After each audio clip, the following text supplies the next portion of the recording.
அப்படின்னா தேசிய கொடி, நம்மளோட நேஷ்னல் ஃப்ளாக். இதை வந்து வடிவமைச்சவர் வந்து ஆந்திர இளைஞர் பிங்களி வெங்கையா. ஸோ இவர் தான் வந்து இந்த ஃப்ளாகை வந்து டிசைன் பண்ணியிருக்காரு. அடுத்து பார்த்திங்கன்னா இந்த கொடி வந்து, இந்த தேசிய கொடி வந்து 1947 ஜூலை 22 அரசியல் நிர்ணய சபையால் ஏற்கப்பட்டிருக்கு. ஸோ 1947 ஜூலை 22 தான் வந்து இதை வந்து தேசிய கொடியாக வச்சுக்கலாம் அப்படின்னு ஏற்றுக்கிட்டாங்க. ஸோ இது எப்போ நாட்டிற்கு வழங்கப்பட்டுச்சுன்னா ஆகஸ்ட் 14 அன்னைக்கு வந்து நாட்டுக்கு வழங்கப்பட்டுச்சு. ஓகேவா? இதில் பார்த்தீங்கன்னா சக்கரை வடிவம் வந்து இருக்கும் இல்லையா, இந்த தேசிய கொடியில் சக்கரை வடிவம் இருக்கும் இல்லையா, அது வந்து எங்கேருந்து எடுக்கப்பட்டனா சாரநாத் அசோக தூணின் தலைப்பகுதிக்கு கீழ் உள்ள வடிவம்.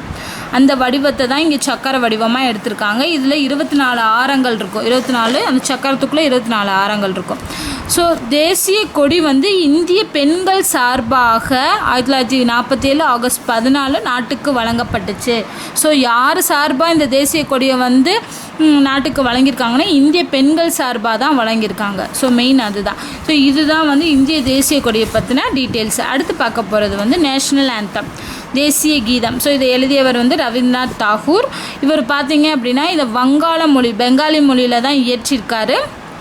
இது மொத்தம் இருக்குது. இந்த பாட்டு ஃபுல்லாகவே 5 பேராகிராஃப்ஸ் இருக்கும். ஆனால் இதில் இந்த 5 பேராகிராஃபில் முதல் பேராகிராஃபை மட்டும்தான் நம்ம தேசிய கீதமாக வச்சுருக்கோம். இந்த தேசிய கீதம் வந்து அரசியல் நிர்ணய சபையால் ஏற்றுக்கொள்ளப்பட்ட ஆண்டு வந்து 1950 ஜனவரி 24. சரியா? இது எப்போ வந்து முதல்ல பாடப்பட்டுச்சு அப்படின்னா 1911 டிசம்பர் 27 கல்கத்தாவில் நடைபெற்ற இந்திய தேசிய காங்கிரஸ் மாநாட்டில் தான் முதலில் பாடுறாரு. ஓகேவா? இந்த ஃபஸ்ட்டு. அப்புறம் பார்த்தீங்கன்னா இந்த பாட்டு 1911 தான் ஃபஸ்ட்டு பாடுறாங்க இந்த பாட்டை.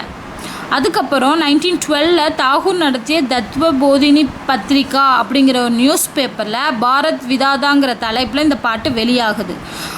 ஓகேவா? ஸோ 1911 வந்து பாடப்பட்டுச்சு, 1912 பேப்பரில் வெளியாச்சு. ஆனால் 1950 தான் வந்து ஏற்றுக்கொள்ளப்பட்டுச்சு தேசிய கீதமாக. ஓகேவா? இந்த 3 ஆண்டுகள். ஸோ ஏற்றுக்கொள்ளப்பட்டது வந்து 1950. ஸோ பார்த்தீங்கன்னா நம்ம ஃபுல் அந்த தேசிய கீத பாட்டு இருக்குல்ல 5 பேராகிராஃபையும் பாடுறக்கு ஆகக்கூடிய காலம் வந்து 52 வினாடிகள்.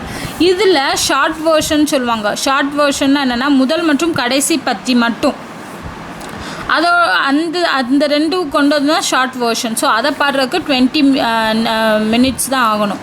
ஸோ 20 வினாடிகள் தான் ஆகணும். ஸோ 20 செகண்ட்ஸ் தான் ஆகணும். ஃபுல்லாக பாடுறதுக்கு 52 செகண்ட்ஸ் ஆகும். ஓகேவா? அடுத்து இதில் பார்த்தீங்கன்னா இந்த தேசிய கீதத்தில் 2 நதிகளோட பெயர்கள், 2 மலைகளோட பெயர்கள், அப்புறம் 7 மாநிலங்களின் பெயர்கள் வந்து வருது. அடுத்து பார்த்தீங்கன்னா தமிழ்நாடு, கேரளா, கர்நாடகா, ஆந்திரா இந்த 4 மாநிலத்தை மட்டும் திராவிடம் அப்படிங்கிற சொல்லால் குறிக்கிறாங்க. சரியா? திராவிடம் என்ற சொல்லால் இந்த பாட்டில் குறிக்கிறாங்க. இதில் உத்கல் அப்படிங்கிறதுக்கு அர்த்தம் வந்து ஒரிசாவை தான் உத்கல் அப்படின்னு சொல்கிறாங்க. இதுக்கு இசை அமைத்தவர் யார் அப்படின்னா ஹஃபீஸ் ஜலந்தாரி. இவர் தான் வந்து இசை அமைச்சிருக்காரு. தாகூர் வந்து என்ன பண்ணுறாருனா இந்த பாட்டவே வந்து ஆங்கிலத்தில் மொழிபெயர்க்கிறாரு. என்ன மாதிரி மொழிபெயர்க்கிறாருன்னா மார்னிங் சாங் ஆஃப் இந்தியா அப்படிங்கிறதுல இந்த நம்ம தேசிய கீதத்தை வந்து மொழிபெயர்க்கிறாரு. ஸோ இதுதான் வந்து நம்ம நேஷ்னல் அந்தத்துக்குரிய டீட்டெயில்ஸு. அடுத்து பார்த்தோன்னா தேசிய சின்னம், நேஷ்னல் எம்ப்ளம். ஸோ பார்த்திங்கன்னா 1950 ஜனவரி 26 தான் அசோகரின் சாரநாத் தூணில் உள்ள சிங்கங்களின் உருவம் ஏற்றுக்கொள்ளப்பட்டது. ஸோ நேஷ்னல் எம்ப்ளம்ங்கிறது வந்து அந்த 3 சிங்கங்கள் இருக்கக்கூடிய உருவம் தான். ஸோ அது எங்கே அந்த சிங்க உருவம் எதுலேருந்து எடுக்கப்பட்டனா அசோகரின் சாரநாத் தூண்லேருந்து எடுக்கப்பட்டதான் அந்த உருவம். ஸோ இது எப்போ ஏற்றுக்கொள்ளப்பட்டுச்சு 1950 ஜனவரி 26 குடியரசு தினத்தன்னைக்கு, முதல் குடியரசு தினத்தன்னைக்கு தான் ஏற்றுக்கொள்ளப்பட்டது. சிங்கத்துக்கு கீழே பார்த்தீங்க அப்படின்னா பீடத்தோட 2 புறமும் குதிரையும் மத்தியில் சக்கரமும் வலதுபுறம் காளையும் கொண்டது. ஸோ இது குதிரை, நடுவில் சக்கரம், அடுத்து காளை, 3 இருக்குது. சரியா? அடுத்து பார்த்திங்கன்னா இந்த முண்டக உபநிடத்திலிருந்து எடுக்கப்பட்ட சத்தியமேவ ஜெயதே அப்படிங்கிற வார்த்தை வந்து தேவநாகரி வடிவில் ஹிந்தியில் பொறிக்கப்பட்டது. அந்த கீழே அந்த எம்பளத்துக்கு கீழே வந்து இந்த சத்தியமேவ ஜெயதே அப்படிங்கிற வார்த்தை வந்து பொறிச்சிருக்காங்க. இது வந்து எந்த வடிவில் இருக்குன்னா தேவநாகரி வடிவில் உள்ள ஹிந்தியில் பொறிக்கப்பட்டது. இந்த வார்த்தை எதுலேருந்து எடுத்திருக்கோன்னா முண்டக உபநிடத்துலேருந்து எடுத்திருக்காங்க. ஸோ இதுக்கு என்ன பொருள்னா வாய்மையே வெல்லும் அப்படிங்கிறது தான் பொருள். ஓகேவா. அடுத்து தேசிய பாடல். தேசிய பாடல் என்ன? நேஷ்னல் சாங் வந்து வந்தே மாதரம். இந்த வந்தே மாதரம் வந்து ஆனந்த மடம் அப்படிங்கிற நூல்லேருந்து 1882 வெளியிடப்பட்ட பாடலை சமஸ்கிருத மொழியில் பங்கிம் சந்திர சாட்டர்ஜி எழுதினார். இது எழுதியவர் வந்து பங்கிம் சந்திர சாட்டர்ஜி. ஸோ முதல்ல பாடியவர் அப்படின்னு பார்த்தோன்னா தாகூர், ரவீந்திரநாத் தாகூர் தான் பாடியிருக்கார் இந்த பாட்டை. 1896 கொல்கத்தாவில் நடைபெற்ற தேசிய காங்கிரஸ் மாநாட்டில் பாடுறாரு. ஸோ இது வந்து வந்தே மாதரம். ஆனால் வந்தே மாதரம் இந்திய அரசியல் நிர்ணய சபையால் ஏற்றுக்கொள்ளப்பட்ட ஆண்டு பார்த்திங்கன்னா 1950 ஜனவரி 24 அப்போது ஏற்றுக்கொள்ளப்பட்டது. இந்த தேசிய பாடலை இங்கிலீஷில் மொழிபெயர்த்தவர் யார் அப்படின்னா அரவிந்தர். தமிழில் பார்த்திங்கன்னா பாரதியார் 2 விதத்தில் இதை மொழிபெயர்த்திருக்காரு. ஸோ இதுதான் வந்து நேஷ்னல் சாங். அடுத்து பார்த்திங்கன்னா தேசிய விலங்கு நேஷ்னல் அனிமல். ஸோ 1972 வரைக்கும் நேஷ்னல் அனிமல் அப்படின்னு சிங்கத்தை தான் சொன்னாங்க. ஆனால் இப்போ 1972க்கு அப்புறமா புலியாக மாற்றிட்டாங்க, அதுவும் வங்கப்புலி. தேசிய மொழிகள் நேஷ்னல் லாங்குவேஜ். நம்மளோட ஷெட்யூல் 8வது ஷெட்யூலில் பார்த்திங்கன்னா மொத்தம் 22 மொழி இருக்குதுன்னு பார்த்தோம். அந்த மொழியில் அதிகாரப்பூர்வ ஆட்சி மொழியாக ஹிந்தி வந்து இருக்குது. அடுத்து நேஷ்னல் காலண்டர் நாள்காட்டி நம்ம எதை யூஸ் பண்ணுறோம்னா 1957 கிரிக்கேரிய நாள்காட்டி தான் யூஸ் பண்ணுறோம். சகாண்டு முறை. ஸோ இந்த கேலண்டர் தான் நம்ம யூஸ் பண்ணிக்கிட்டு இருக்கோம். அடுத்து பார்த்திங்கன்னா மற்றதெல்லாம் நமக்கு தெரியும், நேஷ்னல் பேர்டு அதெல்லாம் தெரியும். இதில் முக்கியமானது பார்த்திங்கன்னா நேஷ்னல் ரிவர் என்ன அப்படின்னா கங்கை. அடுத்து நேஷ்னல் அக்வாட்டிக் அனிமல், தேசிய நீர்நிலை அனிமல் வந்து டால்ஃபின். ஹெரிட்டேஜ் அனிமல் அப்படிங்கிறது வந்து யானை. நேஷ்னல் ஹெரிட்டேஜ் அனிமல்ங்கிறது யானை. ஸோ நம்ம அடுத்து பார்க்க போகிறது இனிமேல் நம்ம பார்க்க போகிறது வந்து சில இம்பார்ட்டண்ட் டாபிக்ஸ் மட்டும்தான் பார்க்க போகிறோம். அது என்ன அப்படின்னா நம்ம பார்த்துருப்போம் ஒவ்வொருத்தருக்கும் அவங்கவுங்க டாபிக் பார்க்கும்போது அவங்களோட தகுதி என்னங்கிறத பார்த்துருப்போம். ஸோ அதை நான் கன்சால்டேட் பண்ணி கொடுத்துருக்கேன்.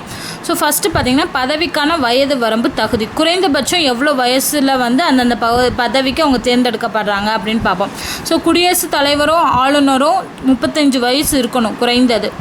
அதுக்கு மேலே உள்ளவங்கள தான் இந்த பதவிக்கு தேர்ந்தெடுப்பாங்க. ஸோ அங்கே மத்திய சென்ட்ரல் கவர்மெண்ட்டில் குடியரசுத் தலைவருக்கும் இங்கே ஸ்டேட் கவர்மெண்ட்டில் ஆளுநருக்கும் ஒரே ஏஜ் 35.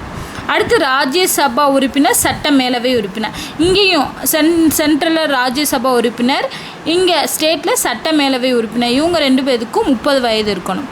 அப்புறம் லோக்சபா அதே மாதிரி சென்ட்ரலில் லோக்சபா, இங்கே சட்டமன்ற உறுப்பினர், மாநிலத்தில் சட்டமன்ற உறுப்பினர். இவங்க 2 பேருக்கு 25. ஸோ குறைந்த அளவு வயது உடையவர் யார் அப்படின்னு பார்த்தோன்னா பஞ்சாயத்து உறுப்பினர்கள் தான். 21 வயசுலேயே பஞ்சாயத்து உறுப்பினர்களை தேர்ந்தெடுத்துகிறாங்க. ஸோ இவ்வளோதான், இதுதான் மெயின் இவங்களோட ஏஜ். அடுத்து பார்க்க போகிறோம் அவங்களோட ஓய்வு பெறும் வயது. ஓய்வு பெறும் வயது மேக்ஸிமம் எவ்வளோ இருக்கலாம் அப்படின்னா ஃபஸ்ட்டு உச்ச நீதிமன்ற நீதிபதிகளுக்கு தான் அதிகம், 65 ஏஜ் வரைக்கும். அடுத்து உயர்நீதிமன்றம் வந்து 62 தான். அடுத்து சிஏஜி ஆஃபீஸர், தணிக்கையாளர், தலைமை கணக்காயர், அவங்களுக்கு வந்து 6 இயர்ஸ் வரைக்கும் இல்லாட்டி 65 இயர்ஸ் ஏஜ் வரைக்கும். அடுத்து தலைமை தேர்தல் ஆணையர், எலெக்ஷன் கமிஷனர், ஓகேவா, அவங்களுக்கு வந்து 6 இயர்ஸ் வரைக்கும் இல்லைன்னா 65 ஏஜ்.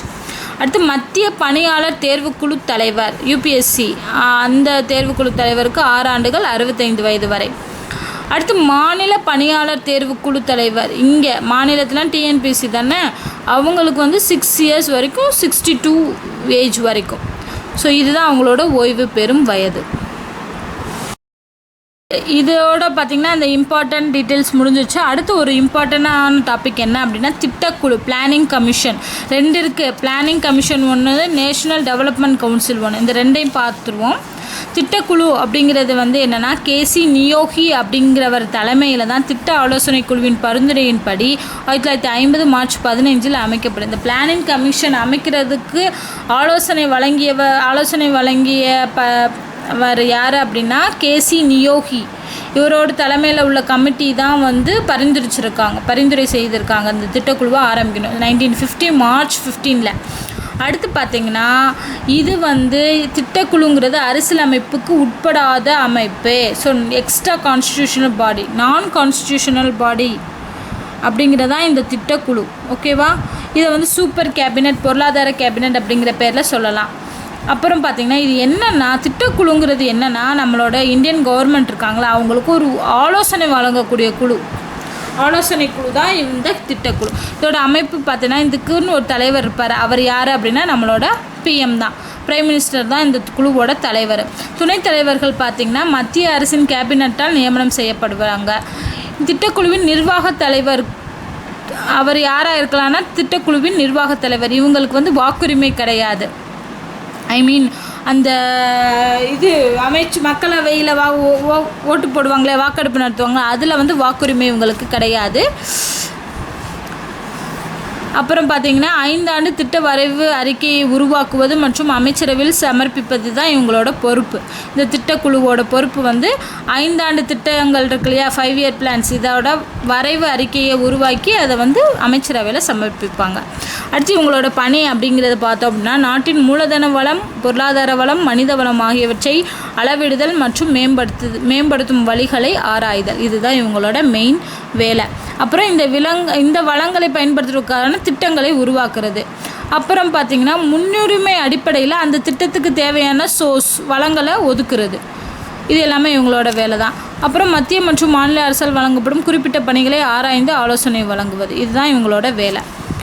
அடுத்து பார்த்திங்கன்னா இதில் ஒரு குறிப்பு என்னென்னா 2014 பிரதமர் நரேந்திர மோடியோட தலைமையில் உருவானதான் தலைமையில் என்ன பண்ணியிருக்காங்க அப்படின்னா திட்டக்குழுக்கு பதிலாக பிளானிங் கமிஷனுக்கு பதிலாக நிதி ஆயோக் அப்படிங்கிற ஒரு அமைப்பை உருவாக்கியிருக்காங்க. ஸோ நிதி ஆயோக் அப்படிங்கிறது வந்து திட்டக்குழுவிற்கு பதிலாக உருவாக்குனது. உருவாக்கின ஒரு புதிய அமைப்பு. இது யாரோட தலைமையில் உருவாகிருக்கு அப்படின்னா பிரதமர் நரேந்திர மோடி தலைமையில் 2014. நிதி அப்படிங்கிறதுக்கு எக்ஸ்பிளனேஷன் என்னென்னா national institution for transforming India அப்படிங்கிறதான் இந்த நிதி ஆயோக்கோட தலைவர் பிரதமர் பார்த்தோம். துணைத் தலைவர் யாருன்னா அரவிந்த் பனகாரியா, இவர் தான். ஸோ இதோட பிளானிங் கமிஷன் முடிஞ்சிடுச்சு. வந்து தேசிய வளர்ச்சிக்குழு, நேஷ்னல் டெவலப்மெண்ட் கவுன்சில். இது பார்த்திங்கன்னா முதல் 5 ஆண்டு திட்ட அறிக்கைப்படி அந்த திட்டக்குழு என்ன பண்ணியிருக்காங்க, அவங்க 5 ஆண்டு திட்ட அறிக்கையை உருவாக்குவாங்க இல்லையா, அப்படி உருவாக்கின ஃபஸ்ட்டு 5 ஆண்டு திட்ட அறிக்கையினால் 1952 ஆகஸ்ட் 6 மத்திய அரசால் உருவாக்கப்பட்ட ஒரு கவுன்சில் தான் இந்த நேஷ்னல் டெவலப்மெண்ட் கவுன்சில். ஸோ இதோட நோக்கம் என்ன, திட்டமிடுதல் மற்றும் திட்டங்களை நிறைவேற்றுவதில் மாநில அரசும் பங்கு பெற வேண்டும் என்பதே. அதாவது மத்திய அரசு வந்து திட்டங்களை கொண்டு வர்றாங்க, திட்டங்களை நிறைவேற்றாங்க, அந்த திட்டங்களில் மாநில அரசும் பங்கு பெற வேண்டும் அப்படிங்கிறதுக்காக உருவாக்கப்பட்டது தான் இந்த தேசிய வளர்ச்சி குழு, நேஷ்னல் டெவலப்மெண்ட் கவுன்சில். ஸோ இது வந்து அரசியலமைப்பு சட்டத்தினாலேயோ இல்லை நாடாளுமன்ற சட்டத்தாலேயோ உருவாக்கப்பட்டது கிடையாது. ஓகேவா, மத்திய அரசு உருவாக்கியிருக்கு, சட்டத்தால் உருவாக்கப்பட்டது கிடையாது. ஸோ இதோட அமைப்பு பார்த்தோம் அப்படின்னா பிரதமர் தலைமையில் அனைத்து மத்திய கேபினெட் அமைச்சர்கள், அனைத்து மாநில அமைச்சர்கள், யூனியன் பிரதேச ஆட்சியாளர்கள் மற்றும் திட்டக்குழு உறுப்பினர்கள் அடங்கியது. ஸோ இதில் எல்லாருமே வந்துடுறாங்க. நம்ம பிரதமர் இருக்கார், கேபினெட் அமைச்சர்கள் இருக்காங்க, அதே மாதிரி மாநிலத்திலேருந்து போகிற ஒவ்வொரு மாநிலத்தோட முதலமைச்சர்கள் இருக்காங்க, யூனியன் பிரதேசத்தை ஆட்சி பண்ணக்கூடிய ஆட்சியாளர்கள் இருக்காங்க. ஸோ எல்லாருமே, அப்புறம் திட்டக்குழு உறுப்பினர், இவங்க எல்லாம் சேர்ந்தது தான் இந்த நேஷனல் டெவலப்மெண்ட் கவுன்சில். ஸோ இவங்களோட வேலை என்ன அப்படின்னா திட்டக்குழுவால் தயாரிக்கப்பட்ட வரைவு திட்டத்தை ஆய்வு செய்து அனுமதி வழங்கு. ஸோ திட்டக்குழுவோட வேலை திட்டங்களை உருவாக்குறது, அதுக்கான அறிக்கையை உருவாக்குறது, அதை ஆய்வு செய்கிற வேலை தான் இவங்களோடது. ஸோ நாட்டின் வளர்ச்சியை பாதிக்கும் முக்கிய சமூக மற்றும் பொருளாதார கொள்கையை ஆய்வு செய்கிறது இவங்களோட வேலை தான். திட்டம் செயல்படும் விதத்தை மறுபரிசீலனை செய்து இலக்கை அடைய பரிந்துரை வழங்குவது. ஓகேவா, அடுத்து ஒரு ஆண்டின் இறுதியில் தேசிய வளர்ச்சி குழு கூட்டம் அப்படின்னு ஒரு கூட்டத்தை கூட்டி அதன் மூலமாக ஆய்வு செய்வாங்க. இதுதான் நேஷ்னல் டெவலப்மெண்ட் கவுன்சிலோட வேலைகள்.